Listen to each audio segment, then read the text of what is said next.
Kıymetli misafirler, bir hadis-i şerifte şöyle buyuruluyor. Kim Kur'an-ı Kerim'den bir harf okursa, onun için bir iyilik sevabı vardır. Her bir iyiliğin karşılığı da 10 sevaptır. Ben elif, lam, mim bir harftir demiyorum. Bilakis elif bir harftir, lam bir harftir, mim de bir harftir. Kıymetli misafirlerimiz, programımız protokol konuşmalarıyla devam edecek. Programımızın açış konuşmalarını gerçekleştirmek üzere Şanlıurfa İl Müftümüz Sayın Ramazan Tolan hocamızı kürsüye davet ediyorum. Dün başkentimizde milletimize saldıran hain terör örgütü ve mensuplarını lanetliyor, şehitlerimize Allah'tan rahmet, yaralılarımıza şifa ve aziz milletimize de başsağlığı diliyorum. Yarışmanın ülkemize ve peygamber şehri olan Şanlıurfa'mıza hayırlara vesile olmasını Yüce Allah'tan temenni ediyorum. Sayın Valim, çok değerli protokol, kıymetli Şanlıurfalı kardeşlerim, çok değerli jüri üyelerimiz ve yarışmacılarımız, hafızlarımız, hanımefendiler, beyefendiler, sevgili gençler, 9. Uluslararası Hafızlık ve Kur'an-ı Kerim'i Güzel Okuma Türkiye yarışmasına hoş geldiniz, sefalar getirdiniz.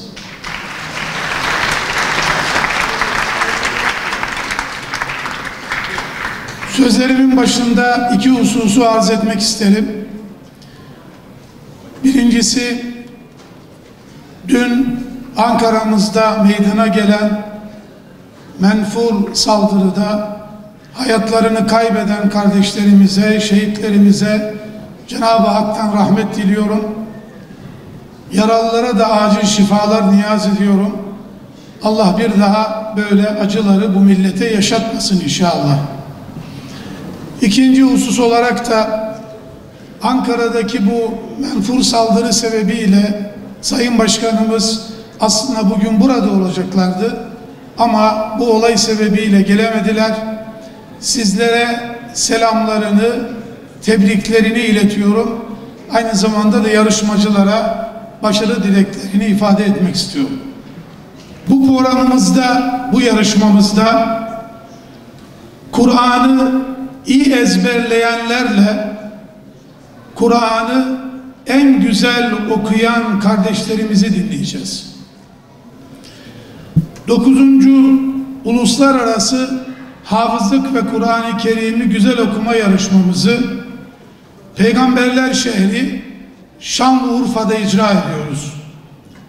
82 ülkeye davet gönderdik.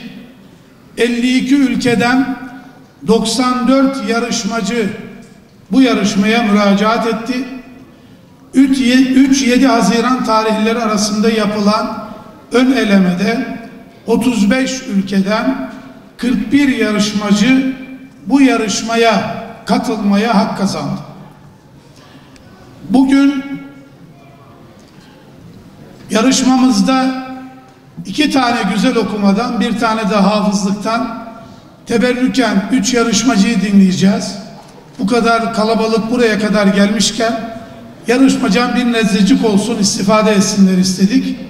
Ama daha sonraki günlerde Cuma günü, Cumartesi ve Pazar günü sabahleyin 10-12 saatleri arasında, akşamleyin de 16-19 saatleri arasında 3 gün boyunca yarışmamız devam edecektir.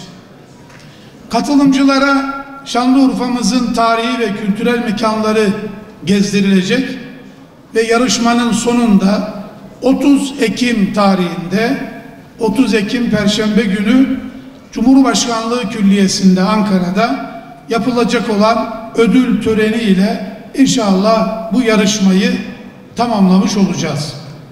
Ben de sözlerime başlarken Yüce Allah'ın selamıyla hepinizi selamlıyorum. Bu güzel ve anlamlı programın Peygamberler şehri Şanlıurfa'mızda icra edilmesinden duyduğumuz memnuniyeti ifade ederek sözlerime başlıyorum. Hepiniz hoş geldiniz, şerefler getirdiniz, safa getirdiniz.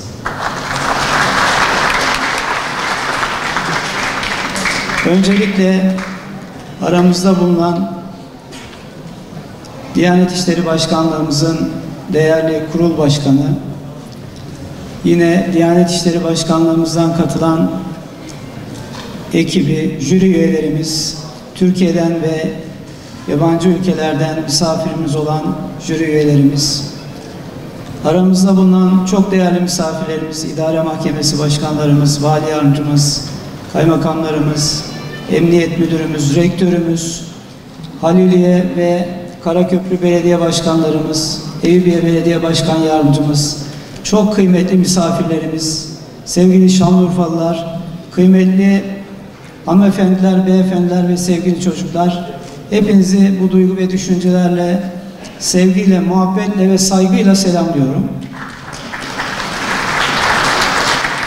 Aslında buruk bir günde hüzün duyduğumuz, milletçe büyük acıları yaşadığımız bir günün hemen ertesinde, şehitlerimizin defnedildiği bir günde bu törenin açılış programının icra edilmesi bir burukluk olarak içimizde bulunsa da aslında Yüce Kitabımızın, Kur'an-ı Kerim'in burada verdiği mesajlar, içerdiği mesajların ne kadar anlamlı olduğunu da bütün dünyaya bir kez daha duyurmanın bir vesilesi olması anlamında bugünkü açılış programının ve devamında icra edilecek yarışmanın da çok anlamlı ve değerli olduğunu düşünmekteyim.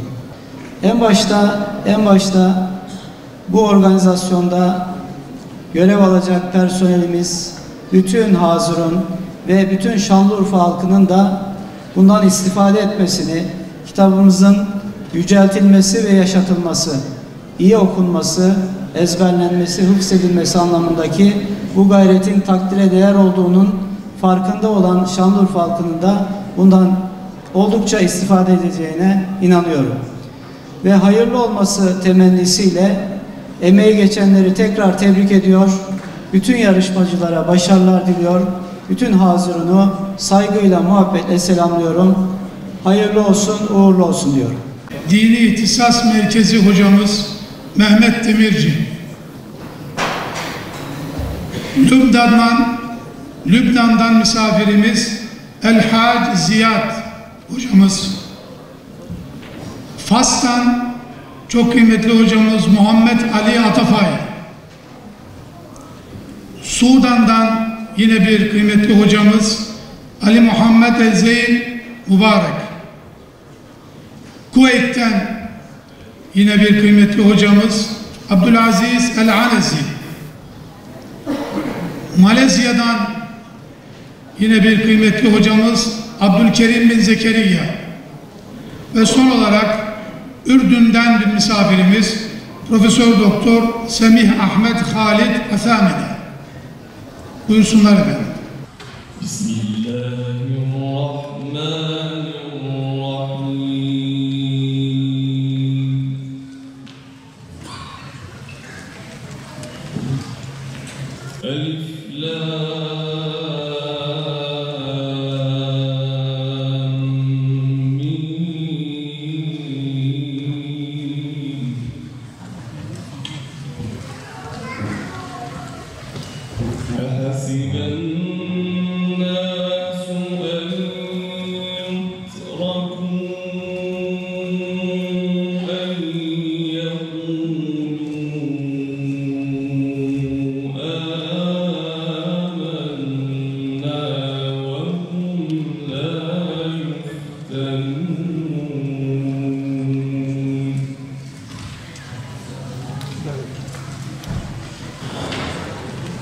أعوذ بالله من الشيطان الرجيم بسم الله الرحمن الرحيم وإذ أخذ الله ميثاق الذين أوتوا ميثاق النبيين لما